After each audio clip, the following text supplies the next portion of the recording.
సరే ఇంకోటి చూసుకుంటే నిన్న కొడంగల్ రేవంత్ రెడ్డి గారు ముఖ్యమంత్రి రేవంత్ రెడ్డి గారి నియోజకవర్గంలో జరిగిన కలెక్టర్ అండ్ అది రెవెన్యూ అధికారుల మీద జరిగిన దాడిని ఎట్లా చూస్తారు? అంటే ఒక పక్క ప్రతిపక్షాలేమో కావాలనే ఇదంతా మా మీద తప్పుడు ప్రచారం చేస్తున్నట్టు ప్రతిపక్షాలంటే ఇంకోటి కాంగ్రెస్ పార్టీ ఏమంటా ఉంది, బీఆర్ఎస్ పార్టీకి సంబంధించిన వాళ్ళకి కావాలని ప్రభుత్వం మీద బురద చల్లడం కోసం ఈ దాడిని చేపించారని చెప్పేసి వీళ్ళు అంటా ఉన్నారు. సో ఈ సినారియో ఎట్లా చూడొచ్చు? అండ్ ఇంకోటి అధికారంలో అంటే డ్యూటీలో ఉన్న కలెక్టర్ మీద దాడిని ఎట్లా చూస్తారు? అంటే మీరు కూడా గతంలో కలెక్టర్‌గా చేశారు. సో ఏం చెప్తారు దీని గురించి అసలు? నేను వికారాబాద్ ఏరియాలో పనిచేసిన. ఆ! ఆ! ఆర్డీఓ వికారాబాద్ 5 ఏళ్ళు చేసిన నేను. హ్మ్. హ్మ్.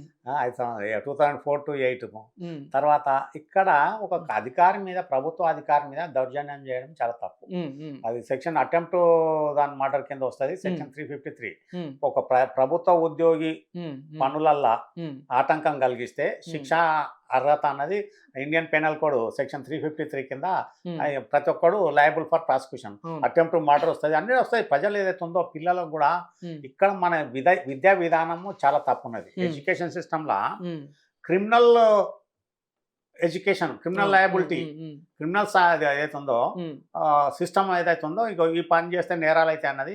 ఉదాహరణకు ఒక ఏనుగు కింద అంటే చిన్నప్పుడు దాని చైన్ ఉత్త తాడు కడితే అది గొంత రాదు అనుకుంటుంది. నువ్వు పెద్ద చైన్ పెట్టినా కానీ రాదులే అన్న ఫీలింగ్లో ఉంటుంది. మైండ్ మేకప్ అయి ఉంటుంది. కాబట్టి ఇక్కడ వాళ్ళు చేసింది చాలా పెద్ద తప్పు. వాళ్ళు ఎవరన్నా కానీ వాళ్ళు న్యాయపరంగా కొట్లాడాలి. ఇది ఏమి అటవిక రాజ్యం కాదు, ఇదేంది ఏమి బందిపోటు మన చెంబల్ వ్యాలీ, పూలందేవి బందిపోటు దొంగల ఏరియా కాదు కదా. ఇష్టారాజ్యం ఒక అధికారి మీదకి పోవడం అనేది చాలా తప్పు. కలెక్టర్ మీద అటాక్ చేయడం ఇంకా పెద్ద తప్పు. కలెక్టర్కే ప్రొటెక్షన్ లేనప్పుడు మీతోనికి ఎవరికి ఉంటుంది? ఇక మామూలు ఎట్లుంటాడు? అది ఎవడో బయటోడు వచ్చాడు కాదు కదా. ఇది ఇండియా పాకిస్తాన్ బార్డరా లేకపోతే బంగ్లాదేశ్ ఇండియా బార్డరా, టెర్రరిస్టులు వచ్చి అటాక్ చేసిన దాని కాదు కదా. అరే నీకు ఏదైనా ఉంటే బాధాప్తా అక్కడ లోకల్ నీకు చట్టాలు ఏం చెప్తున్నాయి, కోర్టులు ఏం చెప్తున్నది, సుప్రీంకోర్టు కూడా చెప్పింది ప్రజల ఆస్తి ఇష్టానుసారం తీసుకోవద్దని. మొన్ననే చంద్రచూడు మన రిటైర్డ్ సిజై నినాక మన జడ్జిమెంట్ లా ప్రజల ఆస్తి ఇష్టానుసారం గుంజుకోవడానికి లేదు. వాళ్ళకు ఏదైతే ఉందో న్యాయబద్ధంగా ధర్మబద్ధంగా వాళ్ళకు చెందాల్సిన డబ్బులు ఇచ్చి వాళ్ళకి తీసుకుంటే వాళ్ళకు చెందుతుందనే ఉన్నది. అంతేగాని వీళ్ళు చట్టాన్ని చేతులు తీసుకోవడం చాలా తప్ప. అది పిల్లలను కానీ ఎంకరేజ్ కానీ ఇక్కడ పోలీసు ఆడ పొలిటికల్ పార్టీ ఎవరు టీఆర్ఎస్ లీడర్ ఉన్నాడో బీఆర్ఎస్ లీడర్ ఏదో అంటున్నారు. అది చాలా అన్యాయమైన ఇది.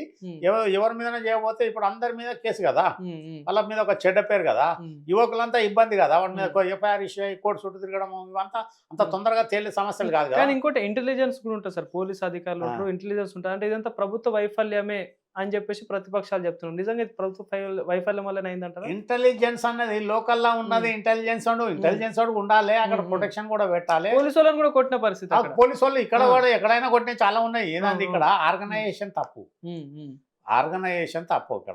ఇక్కడ దాన్ని ఒక సిస్టమ్ పెట్టి ఒక సిస్టమేటిక్గా పెట్టి ఎట్లా ఎవరైనా కూర్చోవాలని అక్కడ పోలీస్ కంట్రోల్ పెట్టాలి. అది ఏంటంటే కలెక్టర్ పోతున్నప్పుడు అక్కడ SP, local CI, SI, ACP, అదే డిఎస్పీ వీళ్ళందరూ ల్యాండ్ ఆర్డర్ ఉంటుంది కదా. ఇది ఒక మామూలు విషయం ఎంక్వైరీ కాదు కదా.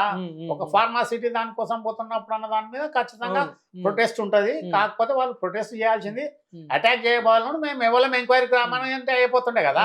ఎవరు రాలారట, వాళ్ళు ఎవరు ఇయ్యారట అనేది రిప్రజెంటేషన్ ఇవ్వాలి.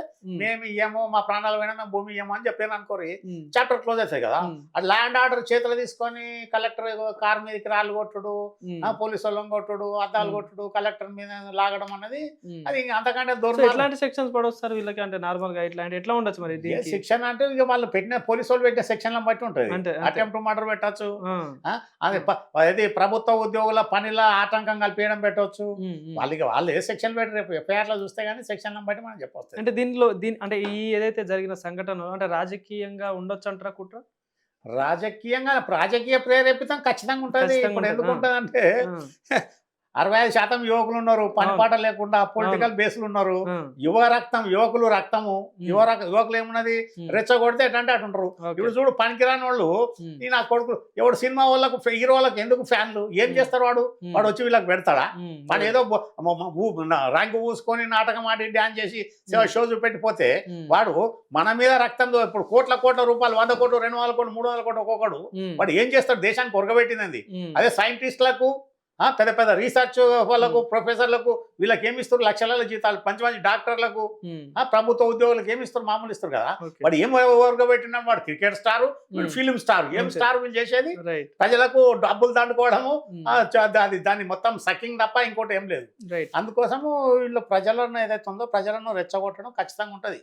పొలిటికల్ ఇంటర్ఫియరెన్స్ లేనిది, వాళ్ళ ప్రొవకేషన్ లేనిది వాళ్ళు ఆ రకంగా రారు. ఎవడో ఒకడు గట్టి ఎవడో ఒకడు ఉంటే వాడిని బట్టి గట్టిగా వస్తే అయిపోయి మళ్ళీ తీసుకొచ్చి మళ్ళీ ఇంకొక దగ్గర పునరావృతం కాకుండా వాళ్ళ మక్కులని చక్కగా చెప్తే గవర్నమెంట్ కూడా యాక్షన్ తీసుకోవాలి. గవర్నమెంట్ తీసుకోవాలి, సీరియస్ తీసుకోవాలి. రేపు ఇంకొక కలెక్టర్ ప్రొటెక్షన్ ఉంటుంది. రేపు పోలీసు వాళ్ళని కొట్టిర్రు వాళ్ళని కొట్టిర్రు మా జనం అంటే ఉంటది కదా. అందుకోసం కలెక్టర్ని కొట్టడం చాలా పెద్ద తప్పది, నేరము. అది ఒక రాంగ్ సిగ్నల్ ఉంటుంది. మన దగ్గర వీళ్ళకి కల్చర్ లేదనుకుంటారు, సంస్కారం లేదు. ఎక్కడున్నా మనం ఎడ్యుకేషన్ వచ్చినాక కూడా ఒక ప్రభుత్వ ఉద్యోగి IAS, Indian administrative service, state మొత్తం నేషన్ వైడ్ రక్షణ లేనప్పుడు మామూలుకి ఏముంటుంది, సీఎం నియోజకవర్గం, సీఎం నియోజకవర్గంలో పోలీసు వాళ్ళు ఏం చేస్తున్నారు ఎట్లున్నారు అనేది ఆర్గనైజేషన్ కొడితే కొట్టండి అని పోలీసు కన్ను మూసుకున్నారా లేకపోతే ఏది అన్న దాని మీద ఉంటుంది. పోలీసు వాళ్ళది ఇక్కడ 100% వాళ్ళ ఆర్గనైజేషన్ రక్షణ, ల్యాండ్ ఆర్డర్ అనేది పోలీసు వాళ్ళే మెయింటైన్ చేయాలి.